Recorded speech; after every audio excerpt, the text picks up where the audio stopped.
Assalamu alaikum. Let's do a simple nighttime skincare routine with me.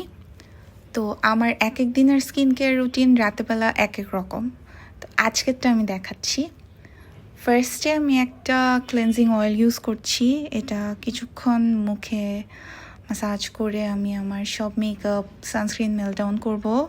তারপর আমি একটু পানি দিয়ে ইমালসিফাই করে আর একটু কিছুক্ষণ ম্যাসাজ করে ক্লিন করে আবার একটা ফেস ওয়াশ ইউজ করব ডাবল ক্লেন্স করার জন্য। But I couldn't show that, I am so sorry. Face ওয়াশটা আমি ওয়াশরুমে যেয়ে ইউজ করেছি, so I couldn't film that. I used the CeraVe foaming face wash. You can use your favourite one.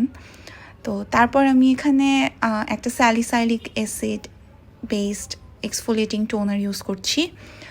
এইটা use করলে ফেসটা একটু ড্রাই লাগে, এজন্য একটু ভালোভাবে হাইড্রেট করতে হয় পরে, যেটা আমি দেখাবো।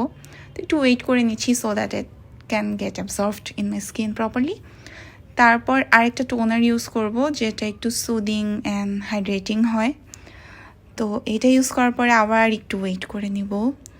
স্কিন কেয়ার করার সময় প্রতিটা স্টেপের পরে কিছুক্ষণ ওয়েট করে নেওয়া ভালো, প্রোডাক্টগুলো ভালোভাবে অ্যাবজর্ভ হয়। তো তারপরে আমি একটু থিক একটা ময়শ্চারাইজার ইউজ করব, কারণ আমি তো বললামই স্কিনটা একটু ড্রাই লাগে এক্সফোলিয়েটরটা ইউজ করার কারণে। তো এই ময়শ্চারাইজারটা বেশ থিক অ্যান্ড এটা একটা হায়ালুরনিক অ্যাসিড বেসড ময়শ্চারাইজার, খুব ভালো হাইড্রেট করে ফেসটাকে।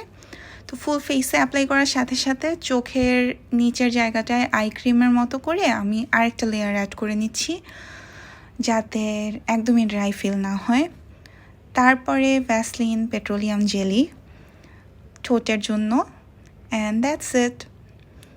খুবই easy and simple একটা routine, and after all these steps this is how my skin looks: healthy, happy and hydrated. So yeah, that's it. Bye bye.